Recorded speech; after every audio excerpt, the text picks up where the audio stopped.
शनिदेव।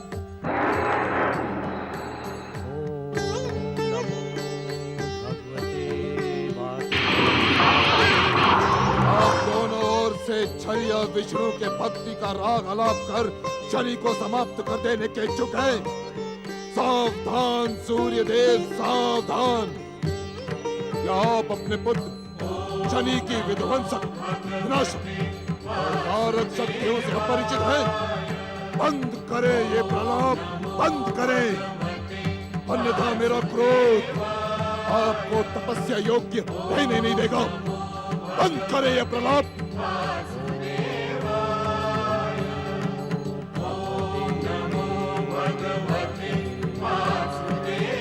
मारक शक्ति। सावधान शनिदेव, तनिक रुके, मेरी बात तो सुने शनिदेव, मेरी बात तो सुने। हाँ नारद हाँ, आज तुम्हारी कोई भी बात सूर्य देव की मेरे प्रहार से रक्षा नहीं कर सकती। मैं सूर्य देव को आहत कर विष्णु के संसार में अंधकार ही अंधकार कर दूंगा, जिससे तामसिक शक्तियों की विजय होगी और इस संसार में तामसिकता और भी बढ़ जाएगी। नारायण नारायण, तामसिकता बढ़ेगी अथवा नष्ट होगी, इसका निर्णय तो समय ही करेगा शनिदेव। किंतु पितृघाती होने का विचार आपकी समस्त विध्वंसक, विनाशक, भयानक और मारक शक्तियों को नष्ट कर देगा। आपका हित इसी में है कि अपने पिता सूर्यदेव पर प्रहार करने के विचार को त्याग कर आप यहाँ से अदृश्य हो जाएं। मैंने कहा था ना नारद, मैंने कहा था ना कि आज तुम्हारी कोई भी बात सूर्य की मेरे प्रहार से रक्षा नहीं कर सकती। सावधान शनिदेव, सूर्यदेव आपके पिता ही नहीं, इस समय श्री विष्णु की आराधना में लीन तपस्वी हैं। एक तपस्वी को समाप्त करने का विचार महापाप है। मैं आपको पहले ही बता चुका हूँ कि सूर्यदेव की आराधना का प्रभाव आपके लिए कल्याणकारी होगा। मुझे आपके परामर्श की आवश्यकता नहीं है नारद। शनिदेव का कल्याण उनकी कुदृष्टि में समाया है। अब मुझे विष्णु भक्ति का पाठ पढ़ाने के इच्छुक है विष्णु भक्त नारद, परंतु मैं तुम्हारे षड्यंत्र में नहीं आऊंगा।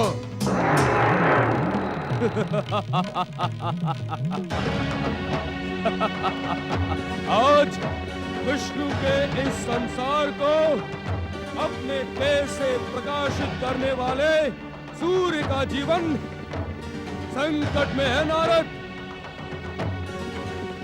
शनिदेव, आप इस नारद के बहकावे में ना आए, अन्यथा हमारे घोर शत्रु विष्णु के भक्तों का स्वर और बल बढ़ता ही जाएगा। आप अपनी घातक और मारक शक्ति से एक एक करके इन दुष्ट विष्णु भक्तों को समाप्त कर दें। दैत्य सेनापति राहु, तुम आज से पूर्व कई बार श्री विष्णु भक्तों के विरुद्ध अपनी स्याह कुदृष्टि का प्रयोग करके असफल, पराजित और प्रताड़ित हो चुके हो। नारायण नारायण। बार बार एक ही प्रकार की भूल को दोहराकर तुम अपनी गिनती महामूर्खों में करवाने के इच्छुक क्यों हो? जगदीश्वर भगवान विष्णु तुम दोनों को सद्बुद्धि प्रदान करें। नारायण नारायण।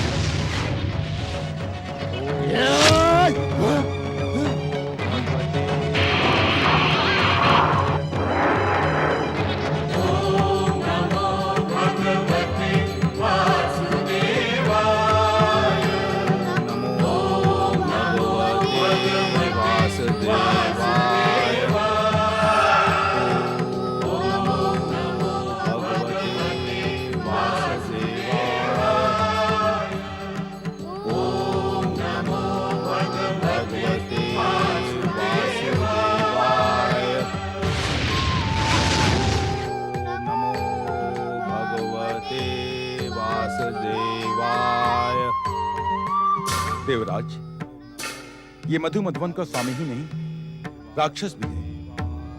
यदि हमने तब भंग के लिए शक्ति का प्रयोग किया तो शुक्राचार्य, शनि और राहु यहाँ प्रकट हो जाएंगे और हमारा व्यर्थ रूप से संघर्ष प्रारंभ हो जाएगा। पवन देव का कथन उचित है देवराज।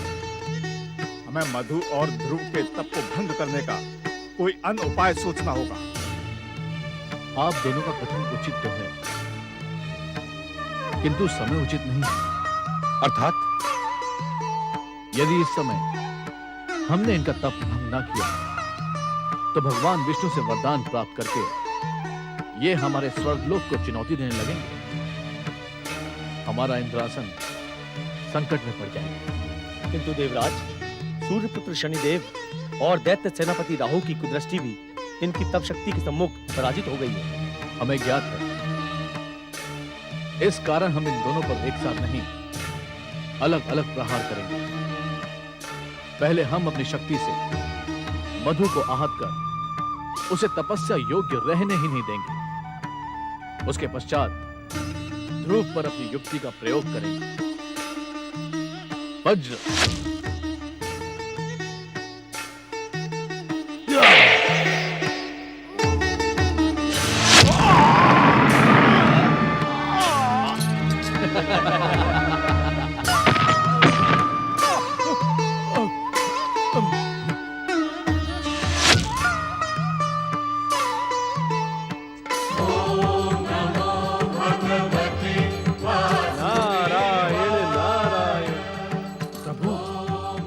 आपकी लीला का ये विचित्र खेल भला कौन समझ सकता है। आप धन्य है प्रभु, आप धन्य है।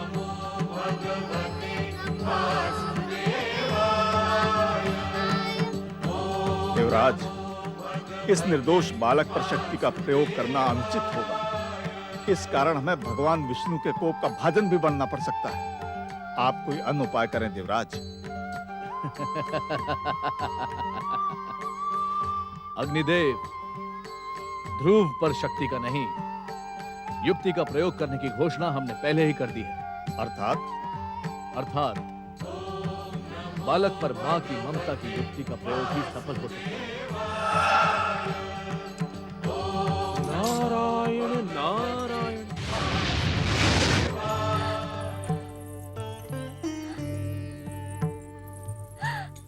इन बहुमूल्य अश्रुओं को व्यर्थ न करे बिटिया रानी। इन अश्रुओं को दुखदाई दिनों के लिए संभाल कर रखें। इससे अधिक दुखदाई दिन और क्या हो सकता है सुखिया माई। अपने स्वामी पति परमेश्वर को देखकर भी मैं उनका आशीर्वाद न पा सकी, पर रानी सुरुचि ने मेरे बस स्वामी के सन्मुख मेरे महान सास एवं ससुर का अपमान व निरादर किया, और इन सब प्रयासों के पश्चात भी मेरा ध्रुव के लिए अश्रु न बहाएं बिटिया रानी।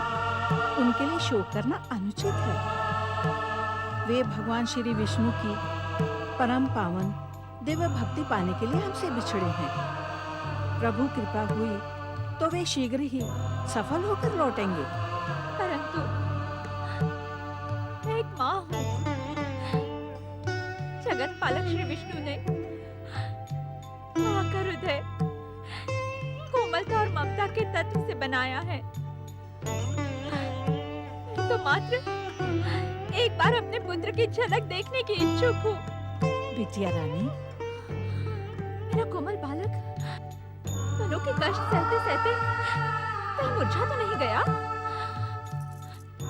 जो भक्त भक्ति में लीन होता है वो खाना पीना सब कुछ भूल जाता है।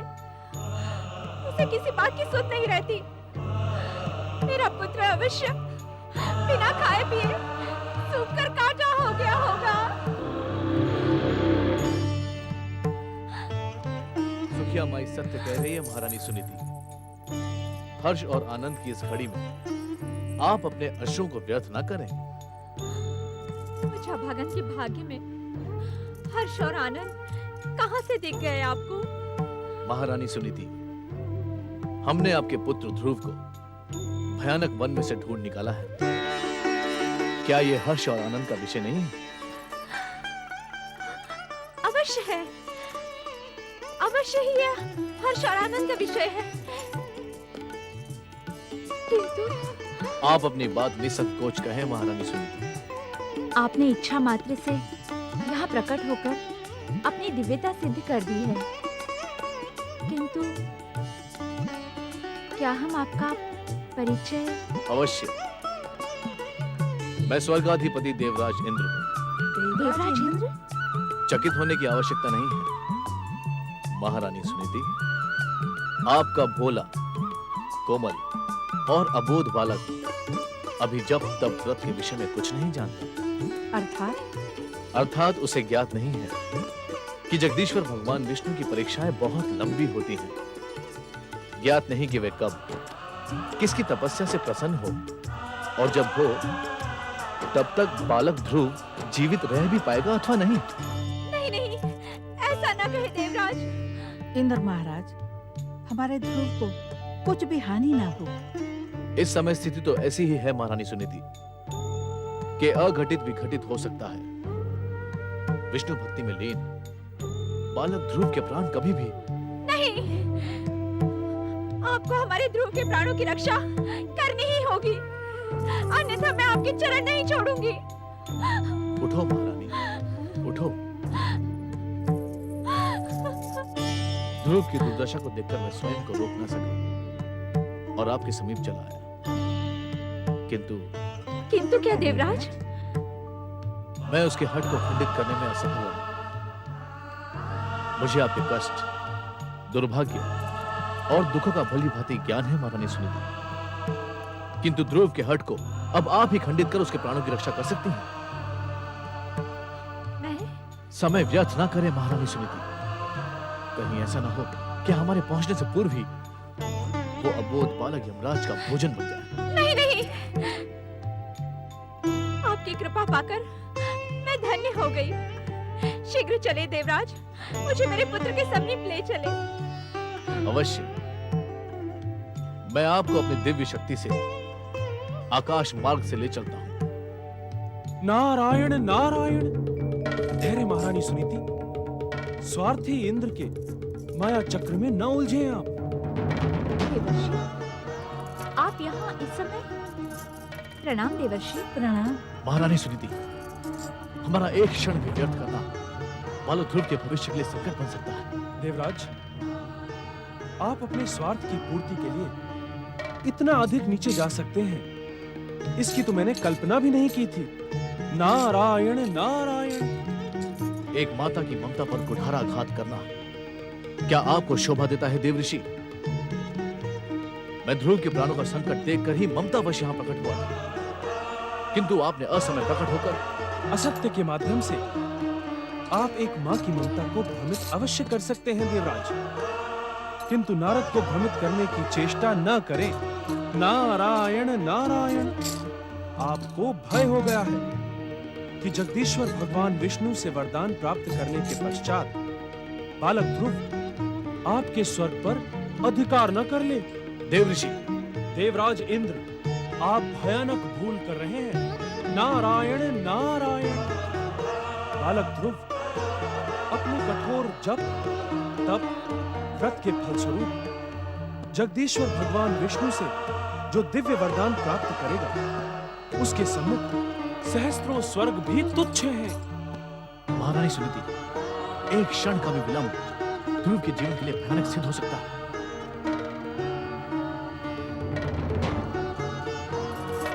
विलंब से तो मैं आपको तथा आपके स्वार्थ को पहचान गई हूँ देवराजेंद्र। उचित यही होगा कि आप जिस प्रकार यहाँ प्रकट हुए थे, उसी प्रकार यहाँ से अदृश्य हो जाएं। देवऋषि नारद, देवताओं के ऋषि और शुभचिंतक होकर भी आपने मेरा जो भयानक अपमान और निरादर करवाया है, उसका परिणाम शुभ नहीं होगा। मैं भी देखता हूं कि ध्रुव अपनी तपस्या में सफल कैसे होता है। नारायण नारायण। महारानी सुनीति, जब तप व्रत की अमोघ शक्ति से आप भली भांति परिचित हैं। इस संसार की कोई भी शक्ति उसका बाल भी बांका नहीं कर सकती। नारायण नारायण। आप जगदीश्वर में आस्था और अपने पुत्र की दृढ़ भक्ति पर श्रद्धा रखें। आपका कल्याण हो।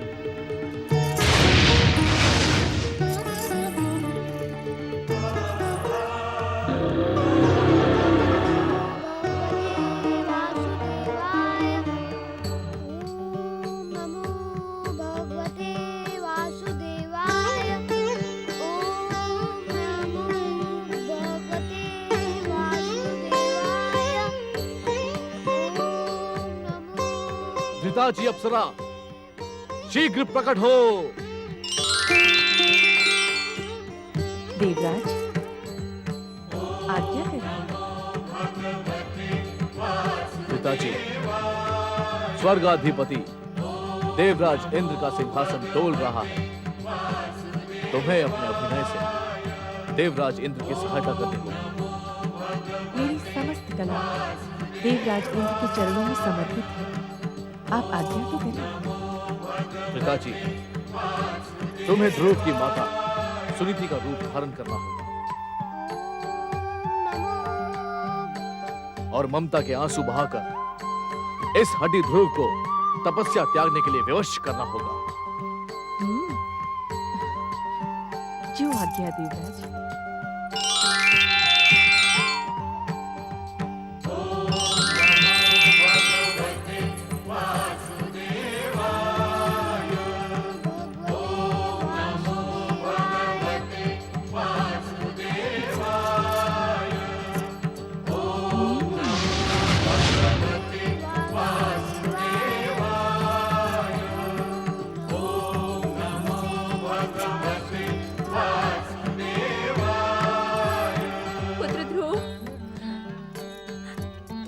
लाडले,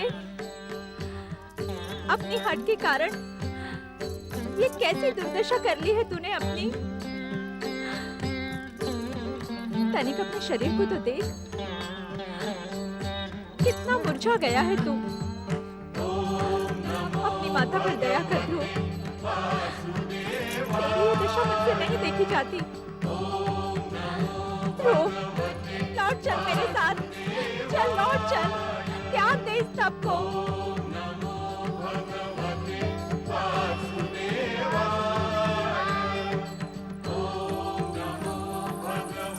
पुत्र ध्रुव, तुझे अपनी माता की सौगंध, इस तपस्या का त्याग कर दे।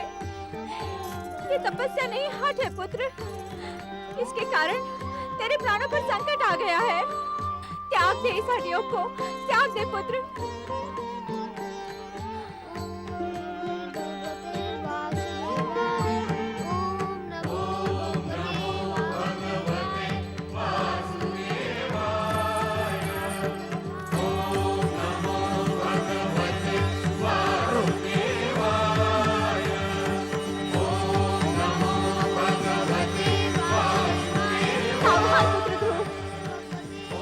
तुम्हें अपने प्राणों से मोह नहीं तो मेरी घोषणा भी सुन लो। मैं तुम्हें इस प्रकार अकाल मृत्यु स्वीकार नहीं करने दूंगी। मैं स्वयं प्राण त्याग दूंगी।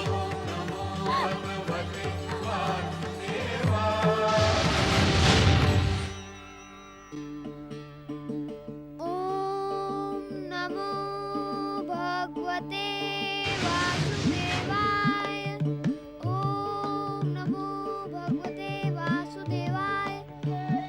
माता ध्रुताची, जब तप व्रत को खंडित करना भयानक अपराध है। आप अपने जीवन को इस भयानक संकट में क्यों डाल रही हैं? मैं आपको इस भयानक अपराध के लिए क्षमा करता हूँ। जाएं, देवराज इंद्र की देवलोक की शोभा बढ़ाएं। ओम नमो भगवते वासुदेवाय।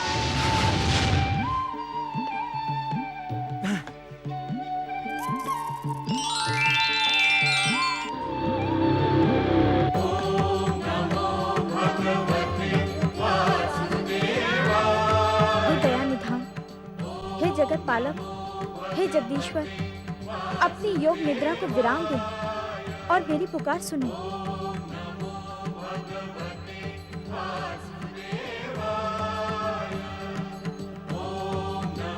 स्वामी, बालक ध्रुव की अब और अधिक परीक्षा ना लें, उसे उसकी तपस्या का सुफल प्रदान करें।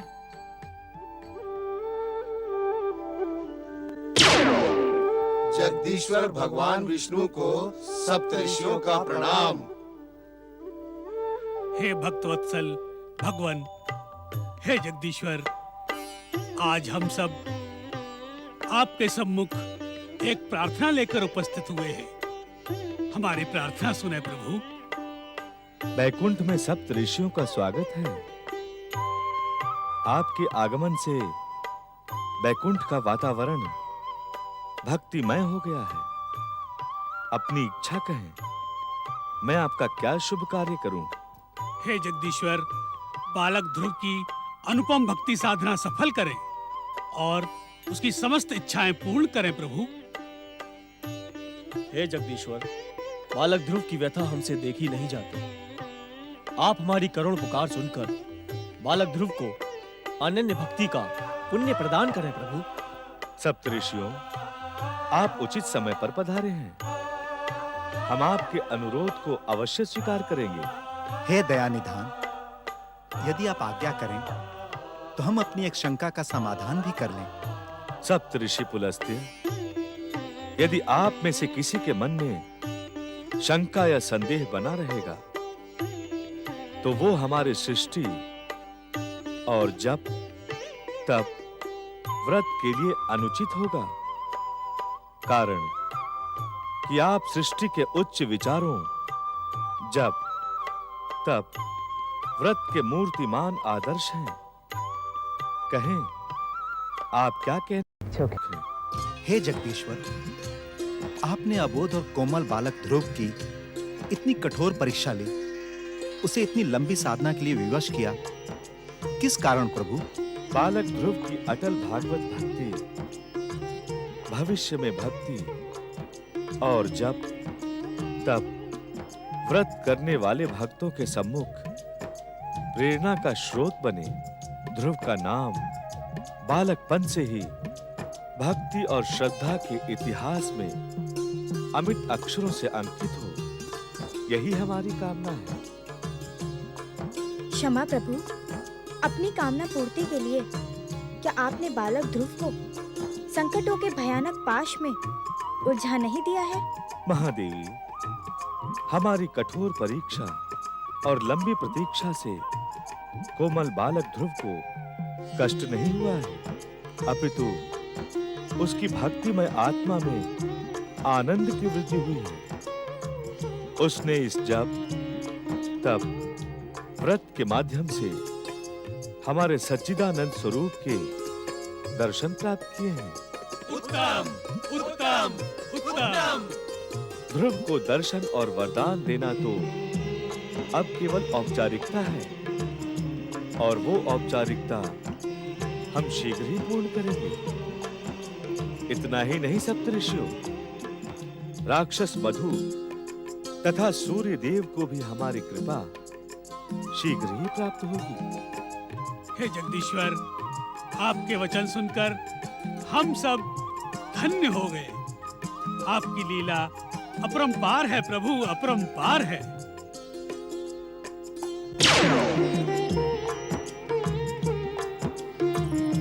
स्वामी,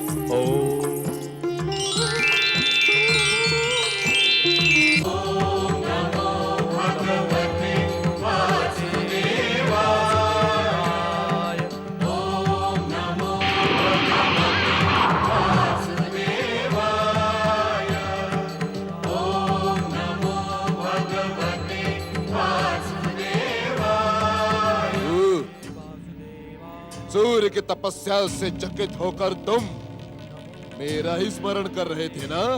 और शनिदेव, मैं आश्चर्यचकित होकर आपका ही स्मरण कर रहा था। सूर्य की विष्णु भक्ति जगत विख्यात है, तो इसमें आश्चर्यचकित होने का कारण क्या है राहु? आश्चर्य का कारण सूर्य की विष्णु भक्ति नहीं है शनिदेव। तो तुम्हारे आश्चर्य का कारण क्या है? मेरे आश्चर्य का कारण सुनकर आप उद्विग्न हो जाएंगे शनिदेव। तुम्हारे आश्चर्य का कारण सुनकर हम उद्विग्न हो अथवा ना हो, किंतु ये सुनकर हम चकित अवश्य हैं कि संसार का कोई कारण भाग्य विधाता शनिदेव को उद्विग्न कर सकता है। शनिदेव, तनिक इतना तो बताएं कि आपने अपने घोर शत्रु सूर्य देव की तपस्या इतनी लंबी क्यों चलने दी? अब तक आपने घोर दैत्य शत्रु के तप को खंडित क्यों नहीं किया? प्रभु, इस घोर शत्रु को दंडित ना करने का कारण इस संसार के समस्त राग, द्वेष, छल, कपट, एते, अनेते, कुनेते और ईर्ष्या को आश्रय प्रदान करने वाले भाग्य विधाता शनिदेव की कूटनीति है। कूटनीति अर्थात? प्रभु, हम अपने घोर शत्रु और अपने पिता सूर्य देव को दंडित ना करके इस संसार को ये दिखा देने के इच्छुक हैं कि हम अपनी माता की हत्या करने वाले इस घोर शत्रु के सुपुत्र भी बन सकते हैं। इच्छा मात्र पर हम इन तपस्वी सूर्य देव को एक ही फूंक में उड़ा भी सकते हैं, किंतु हम ये जानने के इच्छुक हैं कि इनकी तपस्या सफल होती है अथवा नहीं। क्षमा करें शनिदेव, दैत्य शत्रु सूर्य देव की तपस्या के सफल होने से आपको क्या लाभ होगा? प्रभु, सूर्य देव को क्षमा करने और उनकी तपस्या की प्रतीक्षा करने के पीछे मेरा उद्देश्य मात्र इतना है, ये छलिया विष्णु से क्या वरदान प्राप्त करते हैं। यदि हम इनकी तपस्या को खंडित करते हैं तो हम इनके वरदान को देखने से वंचित रह जाते हैं। क्षमा करें शनिदेव, मुझे आपकी कूटनीति तनिक भी समझ में ना आई। आती रहू, भाग्य विधाता शनिदेव की कूटनीति तुम्हारे समझ में आएगी भी नहीं। ओम नमो भगवते वासुदेवाय। ओम नमो। हे परम भक्त सूर्यदेव, आपका द्वितीय व्रत पूर्ण हुआ। अपने इस जप तप व्रत को विराम दें। प्रभु, प्रभु, हे भक्तवत्सल, हे जगत पालक जगदीश्वर, मुझे पूर्ण विश्वास था कि आप प्रकट होकर मेरी मनोकामना अवश्य पूर्ण करेंगे। सूर्यदेव, हमें आपकी कामना का ज्ञान है और हम इस समय उसे पूर्ण करने के लिए ही यहाँ प्रकट हुए हैं। शनि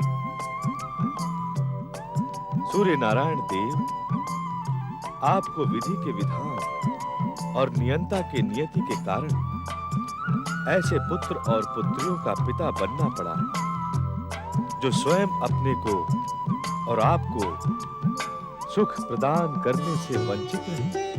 हाँ जगदीश्वर, देवी संज्ञा से उत्पन्न यम और यमी मुझसे रूठकर यमलोक और पृथ्वीलोक चले गए। उन्हीं की प्रतिरूप देवी छाया से उत्पन्न शनि तथा तप्ती ब्रह्मवश हमसे वैर भाव ठानकर हमारे दुख का कारण बने। अपने नियति को लेकर आप दुखी न हो सूर्यदेव। आपके पुत्र यम को यमराज बनना ही था। यमी और तपती को पृथ्वी लोक पर आश्रय लेकर नदी के रूप में बहना ही था। शनि देव को भी आपका शत्रु बनना पूर्व निर्धारित विधि का विधान था। भक्तवत्सल, तो क्या चिंतित न हो सूर्य नारायण, अब आप में समाहित हमारा दिव्य अंश आपको सुसंतान के सुख से वंचित नहीं रखेगा।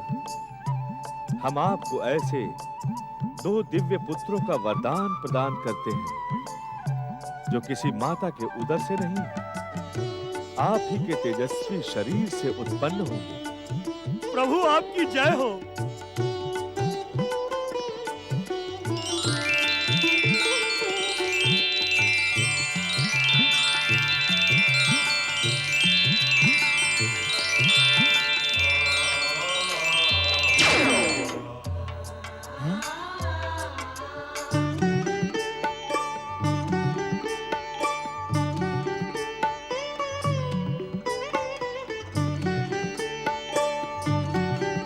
प्रभु आप धन्य हैं।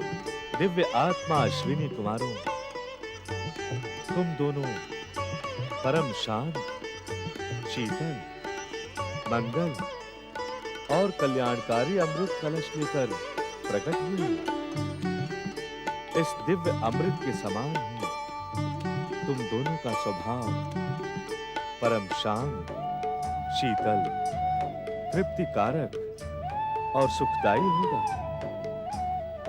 तुम दोनों जिसका भी स्पर्श करोगे वो तन मन के समस्त रोगों से मुक्त हो जाएगा। भविष्य में तुम दोनों देवताओं के वैद्य के रूप में ख्याति और सम्मान प्राप्त करोगे। आपकी कृपा पाकर हम धन्य हो गए जगदीश्वर। हे भक्त वत्सल, हम सदा आपके दिखाए हुए पथ पर आगे बढ़ते रहेंगे। आपका कथन हमारे लिए आज्ञा के समान है। उसका पालन करने से हमारा ये जीवन धन्य हो जाएगा। आपकी जय हो।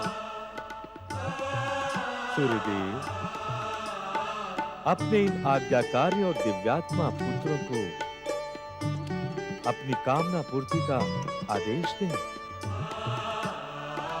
आप सबका कल्याण हो।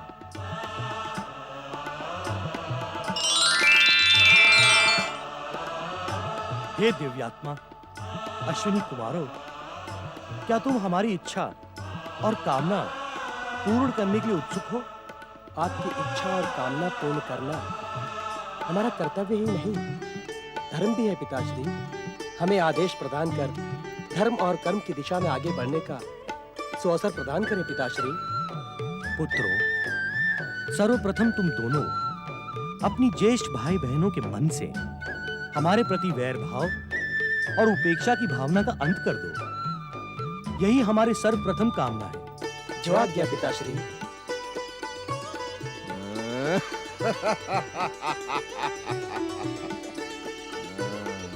पिताश्री, हम आपकी ये कामना, आपके ही आशीर्वाद और जगदीश्वर भगवान विष्णु की कृपा से अवश्य पूर्ण करेंगे। हमें अपनी दूसरी आज्ञा भी प्रदान करें पिताश्री। पुत्रों, तुम्हारा मध्यम भ्राता शनि अति महत्वाकांक्षी तथा विध्वंसक शक्तियों का अधिष्ठाता है। अपनी अति महत्वाकांक्षा के कारण शनि देव को जगदीश्वर भगवान विष्णु के अमोघ अस्त्र से आहत होना पड़ा। सर्वप्रथम तुम दोनों शनि को स्वस्थ करने का कार्य करो। जो आज्ञा पिताश्री। हम अपने अभियान में सफल हो ऐसा कल्याणकारी आशीर्वाद प्रदान करें पिताश्री। ओम नमो भगवते वासुदेवाय।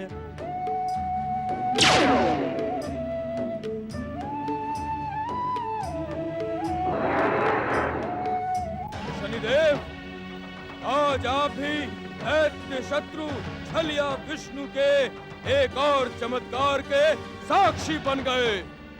मुझे उत्तेजित करने के लिए व्यंग की भाषा बोलकर तुम अपना कौन सा स्वार्थ सिद्ध करने के इच्छुक हो रहो? छलिया विष्णु ने सूर्य देव को अमृत कलश धारण करने वाले 2 पुत्र प्रदान कर आपकी महानता को नष्ट भ्रष्ट कर डाला है शनिदेव। अब वे दोनों अश्वनी कुमार आपके घोर शत्रु सूर्य देव का साथ देकर आपकी शत्रुता का सर्वनाश कर देंगे। शांत शांत रह रहो, शांत। तो हमारे सम्मुख हमारी महानता को नष्ट भ्रष्ट कर देने का दुस्साहस कर रहा है। शांत रहे, अन्यथा परिणाम तेरे हित में शुभ न होगा। आपके सम्मुख छलिया विष्णु की कृपा से 2 दैत्य शत्रु और उत्पन्न हो गए। संसार को अपनी मारक, भयानक, विध्वंसक और विस्फोटक को दृष्टि का भय दिखलाने वाले शनिदेव आपको कुछ न कर सके और अब अपनी हताशा और निराशा मुझ पर निकाल रहे हैं शनिदेव। दुष्ट मूढ़ बुद्धि राहु। प्रणाम मध्यम भ्राता श्री। मध्यम भ्राता शनिदेव, अपने दोनों छोटे भाइयों का प्रणाम स्वीकार करें। मध्यम भ्राता शनिदेव, आपके हृदय में हमारे महान पिता के प्रति जो बैर भाव है, इसका त्याग करें। भ्राता श्री, हम आपके सम्मुख यही प्रार्थना लेकर प्रकट हुए हैं। कौन सी? चले जाओ, दूर हट जाओ हमारी दृष्टि से। तुम दोनों विष्णु के वरदान से प्रकट हमारे घोर शत्रु हो। तुम दोनों ने हमारी आज्ञा नहीं सुनी। अदृश्य हो जाओ यहाँ से, अन्यथा राहु तुम्हारे पिता के भांति तुम्हारे जीवन पर भी ग्रहण लगा देगा। राहु, मेरे दोनों भाइयों ने हमसे प्रार्थना की है, तुमसे नहीं। तुम्हें हम भाइयों के मध्य प्रलाप करने का कोई अधिकार नहीं। तू शांत रहे, शांत। मध्यम भ्राता, हम आपको ये अमृत कलश भेंट करने के लिए ही प्रकट हुए हैं। इसे ग्रहण करें भ्राता श्री। इससे आपके तन, मन और आत्मा को शांति मिलेगी।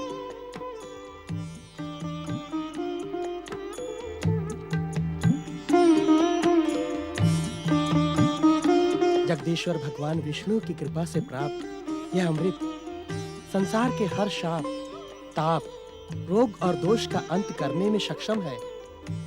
भ्राताश्री, इसे ग्रहण करते ही आपका अमोघ अस्त्र से आहत चरण पूर्ववत स्वस्थ हो जाएगा।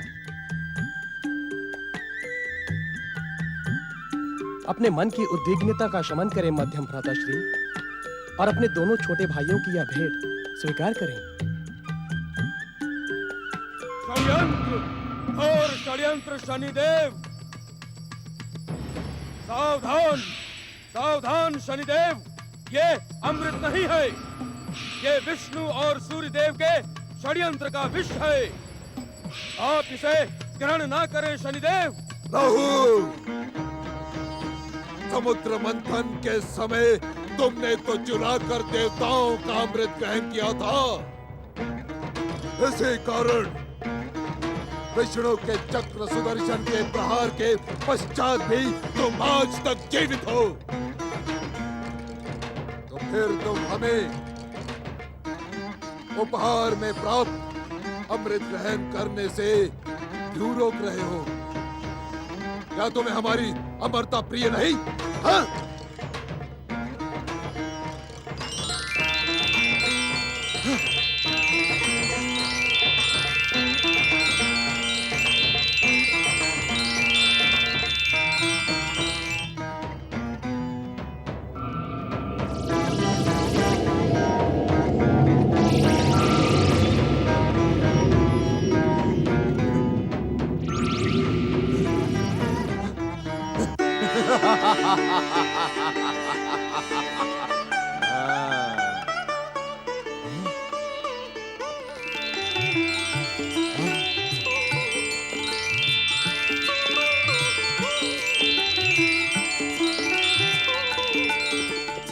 चकित न हो मध्यम भ्राताश्री, जगदीश्वर भगवान विष्णु की कृपा से प्राप्त अमृत का अक्षय कलश रिक्त होते ही स्वतः भर जाता है।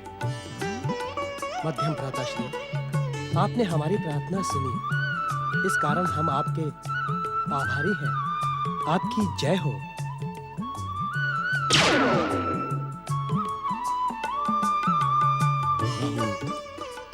आज आज हमने अमृत का स्वाद जाना, किंतु इस अमृत के स्वाद से भी अधिक स्वादिष्ट एक रस का पान किया है हमने। क्या तुम्हें ज्ञात है राहु कि हम किस रस की ओर संकेत कर रहे हैं? मुझे कुछ भी ज्ञात नहीं शनिदेव।